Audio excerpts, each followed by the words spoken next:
Os assuntos são muitos, por isso a gente vai entrar agora num outro tema que também, de certo modo, tem alguma ligação aí com o caso do Banco Master. Vamos falar da rede Itanhaém, citada em polêmica envolvendo aí o ministro do STF, Dias Toffoli, e o Banco Master avança agora na construção de um novo resort de luxo no Paraná, no sul do Brasil. Caivano, lembrando que a gente falava aqui no início do Faroeste Brasileira a respeito, né, de ambientes agradáveis ali para desfrutar de companhias especiais, assim. E agora, essa questão da rede Itanhaém, né, do Resort Itanhaém, já está em voga aí já faz algum tempo. E agora, esse empreendimento chamado Itanhaém Porto Rico Residence e Resort está sendo erguido no município de São Pedro do Paraná, próximo à cidade de Porto Rico. Segundo documentos apresentados à Justiça, todas as cotas de casas e apartamentos já foram vendidas, acredite, totalizando arrecadação de 220 milhões de reais.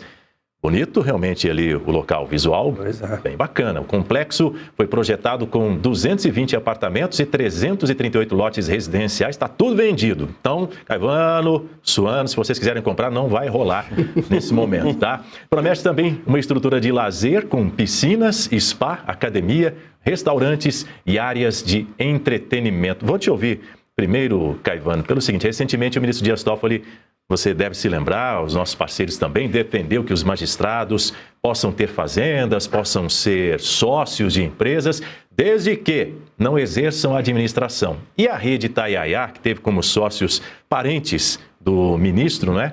Então aí, ó, a rede Itanhaém mostrando números cada vez melhores. Os números mostram aí que está tudo muito bem, obrigado. Perfeito. Nesse ponto, vou partir desse ponto que você colocou, de que os ministros e qualquer magistrado pode, sim, ser sócio, ter ações de empresas. Claro, ele pode, ele é uma pessoa antes de tudo, ele está magistrado, mas é uma pessoa física. Então ele pode tentar melhorar o padrão da sua família. Agora, de que maneira isso acontece? Ele consegue comprovar que os ganhos dele durante a magistratura levaram-no a economizar dinheiro para poder investir numa empresa desse vulto, dessa monta? É aí que mora o problema. Porque nós temos lei de improbidade administrativa, nós temos lei de abuso de autoridade, nós temos a LOMAN, nós temos a própria Constituição Federal, principalmente no artigo 37, seus parágrafos. Pode pegar o parágrafo primeiro que você vai ver, pode pegar a LOMAN no artigo 33 e 34, você vai perceber isso, pode pegar a lei de improbidade, se eu não estiver enganado, no artigo 9, todos os incisos ali. Quer dizer, isso pode representar um enriquecimento ilícito em função do cargo. É aí que mora o problema. Então, quando tanto o Alexandre de Moraes, quanto o Dias Toffoli, quanto qualquer outro disser, não, nós podemos, nós temos esse direito, palestra não pode. Palestra é uma ilação ligada a magistério. Magistério é o único, segundo, digamos, a segunda atividade profissional que vocês poderiam desempenhar. Não existe outra. Agora sim, pode ser sócio. Imagine que eu sou magistrado e que eu queira melhorar o padrão de vida da minha família e enxergo uma oportunidade na Bolsa de Valores, eu posso comprar. E se eu ficar rico com aquilo? Agora, eu preciso provar. Eu preciso comprovar, olha, comprei nessa data, é para isso que tem tantas travas no sistema financeiro, né, Ricardo? Exatamente. Você vai lá, você primeiro faz participação numa entidade que possa te representar junto à Bolsa de Valores, tudo isso fica documentado, você envia o dinheiro, teu dinheiro está rastreado pelo SWIFT, por isso que a gente falou tanto no passado, principalmente no ano passado, sobre a Magnitsky, que rastreava, né, de que forma o dinheiro ia, e aí, num determinado momento, a Magnitsky desaparece. E aí começam a aparecer coisas como o Daniel Vorcaro mandando dinheiro para o Dias Toffoli, outras questões envolvendo Alexandre de Moraes. Me parece que, na verdade, tudo está interligado. E aí eu vou terminar dizendo o seguinte: recentemente, o André Esteves teve acho que até promovido por ele, um seminário, e ele chamou o William Vac. E aí ele fez uma pergunta, na verdade deram a oportunidade do William Vac fazer uma pergunta para ele, e ele perguntou para André Esteves se era bacana frequentar o Itanhaém. Mandou no meio, literalmente com as 4 patas no peito, eu diria. E aí o André Esteves, não, é bacana, é um lugar bonito, como você viu, a gente viu as imagens, lugar bonito e tal. E aí o William Vac termina, mas é um lugar bom para fazer negócios?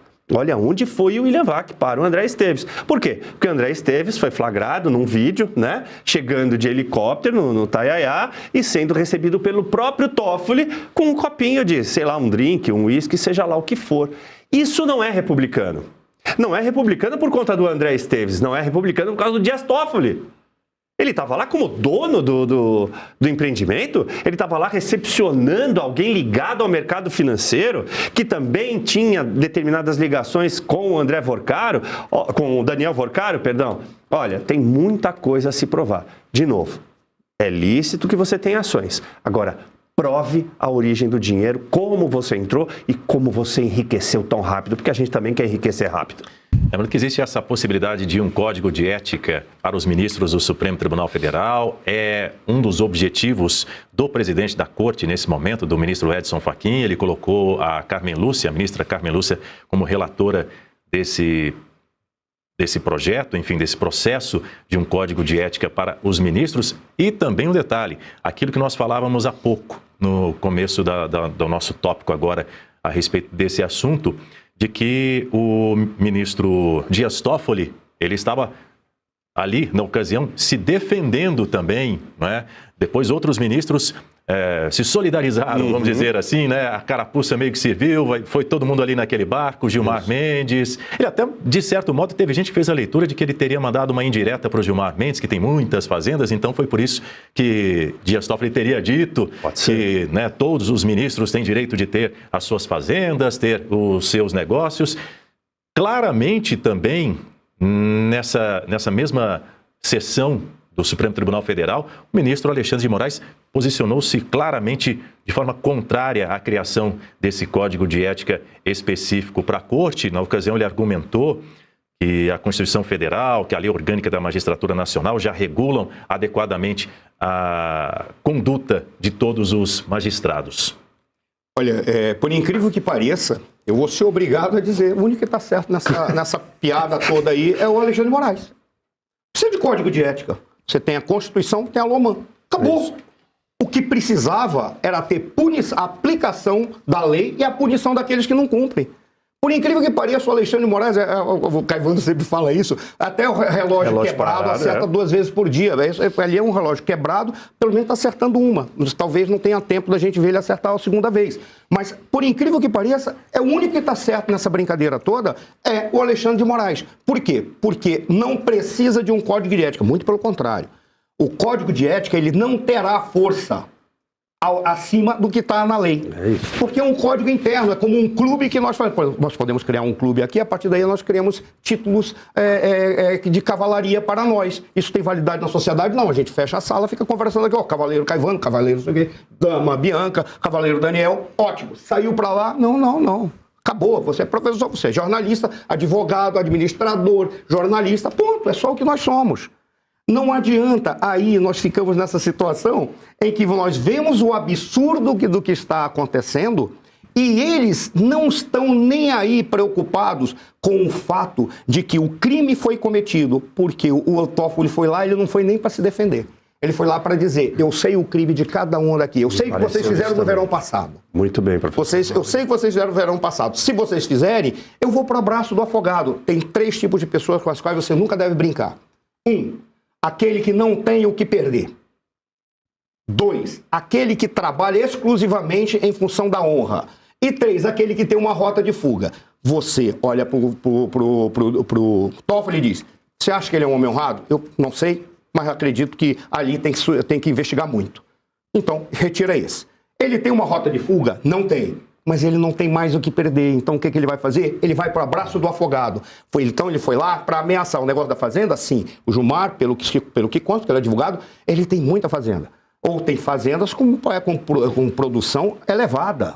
Então, o que ele está dizendo, você é rico, então se eu tenho que demonstrar de onde vem minha fortuna, você vai ter que demonstrar de onde veio a tua também. Além do que você é dono de um instituto de pesquisa que dá aulas, é uma universidade, você tem que mostrar de onde veio isso. Não tem problema que o cara tenha uma empresa.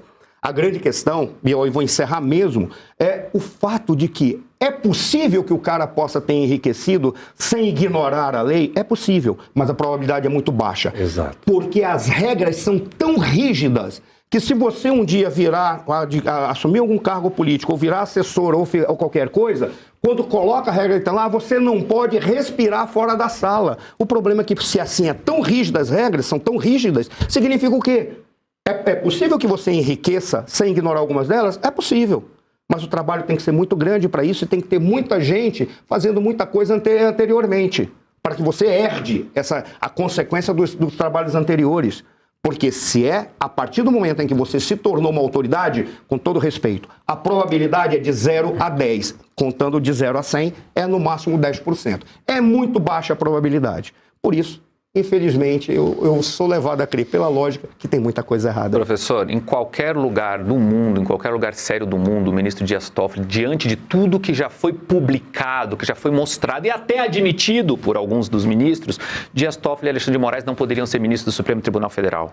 Em qualquer lugar do mundo, eles não poderiam ser. Mas a nossa República está apodrecida. Quem está acima do Supremo?